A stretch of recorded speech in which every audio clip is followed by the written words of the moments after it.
আসসালামু আলাইকুম রহমতুল্লাহ। 46তম বিসিএস লিখিত পরীক্ষা স্থগিত প্রসঙ্গে একটা প্রেস বিজ্ঞপ্তি আজকে পিএসসি থেকে প্রকাশিত হয়েছে।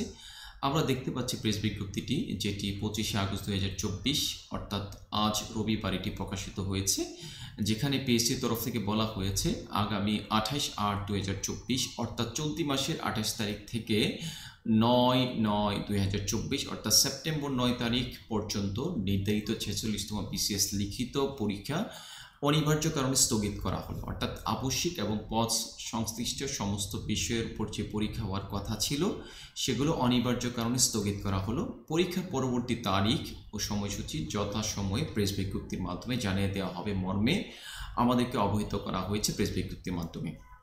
এই প্রেস বিজ্ঞপ্তিটি আনন্দ কুমার বিশ্বাস পরীক্ষা নিয়ন্ত্রক কর্তৃক স্বাক্ষরিত হয়েছে। ইনশাআল্লাহ অতি সত্বর আমাদেরকে জানিয়ে দেওয়া হবে যে 46তম বিসিএস লিখিত পরীক্ষার পরবর্তী সময়সূচি। তাই আমরা অপেক্ষা করে একটু ধৈর্য ধারণ করে নিজেদের প্রস্তুতিকে অব্যাহত রাখি। ইনশাআল্লাহ ভালো কিছু আমাদের জন্য অপেক্ষা করছে। আসসালামু আলাইকুম রহমতুল্লাহ।